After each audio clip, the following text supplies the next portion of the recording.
साल 2040 से Indian space research organisation यानी ISRO एक बहुत बड़ा मिशन शुरू करने वाला है। इस मिशन का नाम है अंतरिक्ष में रोशनी। मिशन क्या है? नेबुला 9 एक ऐसा ग्रह जो हमेशा अंधेरे में डूबा रहता है, वहां जाना और उसे रोशन करना। नेबुला 9 जिसे 10 साल पहले ही खोजा गया था, एक रहस्य है। यह हमारे सौर मंडल से बहुत दूर एक अलग गैलेक्सी में स्थित है। नेबुला 9 को अनोखा बनाता है इसका हमेशा के लिए अंधेरा में डूबा रहना। यह एक ऐसी दुनिया है जहां अंधेरा छाया रहता है और ISRO की टीम इसे बदलने के लिए दृढ़ है। इस महत्वाकांक्षी कोशिश का नेतृत्व कर रहे हैं 3 प्रतिभाशाली लोग। कैप्टन राज एक अनुभवी एस्ट्रोनॉट जो अपनी बहादुरी और तेज सोच के लिए जाने जाते हैं। डॉ सोफिया एक प्रतिभाशाली एस्ट्रोफिजिसिस्ट जो अपने अलग सोच के लिए मशहूर हैं। और इंजीनियर रोहन टेक्नोलॉजी के महारथी जिन्हें डॉन सोफिया के आइडियाज को हकीकत में बदलने की कला आती है। चुनौतियां बहुत हैं, सफर खतरनाक है, लेकिन रोशनी टीम मानव अन्वेषण की सीमाओं को पार करने और अंधेरे में खोई हुई दुनिया में प्रकाश लाने के लिए तैयार है। कैप्टन राज अपनी दृढ़ निगाहों और शांत स्वभाव के साथ मानव अन्वेषण की भावना का प्रतिनिधित्व करते हैं। वह रोशनी मिशन के आधार हैं, वो स्थिर हाथ जो उन्हें अंतरिक्ष के विशाल विस्तार के माध्यम से मार्गदर्शन कर रहा है। सालों की कठोर ट्रेनिंग ने उन्हें इंटरस्टेलर ट्रैवल की चुनौतियों के लिए तैयार किया है। डॉ सोफिया विज्ञान की और असीम जिज्ञासा वाली महिला रोशनी की रचयिता है। ब्रह्मांड के प्रति उनका जुनून उनके रहस्यों को उजागर करने की इच्छा से भी बड़ा है। सोफिया की इनोवेटिव सोच और अटूट दृढ़ संकल्प मिशन के उद्देश्य को बढ़ावा देते हैं। नेबुला 9 में प्रकाश लाना। क्रू में सबसे कम उम्र के इंजीनियर रोहन अपनी युवा ऊर्जा और असाधारण तकनीकी कौशल टीम में लाते हैं। अपने आप में एक प्रतिभाशाली रोहन अपने स्पेसशिप आर्यभट्ट के सुचारू संचालन को सुनिश्चित करने के लिए जिम्मेदार है। वह हर चुनौती का सामना जबरदस्त उत्साह के साथ करते हैं, मिशन की सफलता में योगदान देने के लिए उत्सुक हैं। राज, सोफिया और रोहन मिलकर एक जबरदस्त टीम बनाते हैं। उनकी संयुक्त विशेषज्ञता और मिशन के प्रति अटूट प्रतिबद्धता रोशनी के साहसी लक्ष्य के पीछे प्रेरक शक्ति है। प्राचीन भारतीय खगोल शास्त्री के नाम पर आर्यभट्ट आधुनिक इंजीनियरिंग का एक चमत्कार है।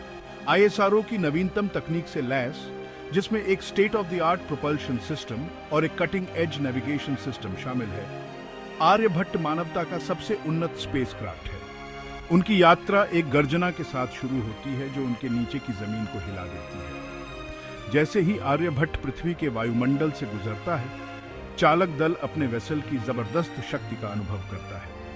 वे नेबुला 9 के रास्ते पर हैं, एक ऐसी यात्रा जो उन्हें पहले से देखे गए सेलेस्टियल वंडर से आगे ले जाएगी। महीनों लंबी अपनी यात्रा के दौरान चालक दल ब्रेथ टेकिंग कॉस्मिक इवेंट्स का गवाह बनता है। वे एक नेबुला के घूमते हुए रंगों पर अचंभा करते हैं, एक तारकीय नर्सरी जहां तारे पैदा होते हैं। वे एक ब्लैक होल के विशाल गुरुत्वाकर्षण खिंचाव का निरीक्षण करते हैं, स्पेस टाइम का एक ऐसा क्षेत्र जहां गुरुत्वाकर्षण इतना प्रबल होता है कि कुछ भी नहीं, यहां तक कि प्रकाश भी नहीं बच सकता। उनका सामना एक पल्सर से भी होता है जो एक अत्यधिक चुंबकीय घूमता हुआ न्यूट्रॉन स्टार है जो इलेक्ट्रोमैग्नेटिक रेडिएशन के बीम्स का उत्सर्जन करता है। ये सेलेस्टियल वंडर्स जो कभी दूर और अज्ञात थे, अब उनकी वास्तविकता का एक मूर्त हिस्सा है जो उन्हें उस ब्रह्मांड की विशालता और सुंदरता की याद दिलाते हैं जिसकी वे खोज कर रहे हैं। Section 4 nebula 9 shrouded in darkness. महीनों की यात्रा के बाद आर्यभट्ट आखिरकार नेबुला 9 के पास पहुंचता है। जैसे जैसे वे करीब आते हैं, उन्हें ग्रह के अंधेरे की असली सीमा का एहसास होता है। अंतरिक्ष से नेबुला 9 एक शून्य की तरह दिखता है, तारों से जड़ी गैलेक्सी की पृष्ठभूमि के खिलाफ एक काला गोला। नेबुला 9 पर उतरना उनके पिछले किसी भी अनुभव से अलग है। आर्यभट्ट से बाहर निकलते हुए उनका सामना पूर्ण अंधेरे से होता है, एक ऐसा अंधेरा जो लगभग मूर्त लगता है। उनके शक्तिशाली हेडलैम्प्स, जिन्हें घने कोहरे को भेदने के लिए डिजाइन किया गया है, मुश्किल से दमनकारी कालेपन में प्रवेश करते हैं। चालक दल को जल्दी ही नेबुला 9 के स्थायी अंधेरे का कारण पता चल जाता है। ग्रह का वायुमंडल अविश्वसनीय रूप से घना है, जो मोटी प्रकाश अवशोषित गैसों से बना है।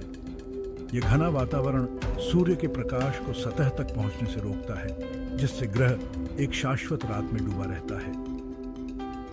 प्रकाश की कमी का नेबुला 9 पर गहरा प्रभाव पड़ा है। सूर्य के प्रकाश के बिना जीवन, जैसा कि हम जानते हैं, पनप नहीं पाया है। ग्रह की सतह बंजर और उजाड़ है, जो ब्रह्मांड में प्रकाश की महत्वपूर्ण भूमिका की एक कठोर याद दिलाती है।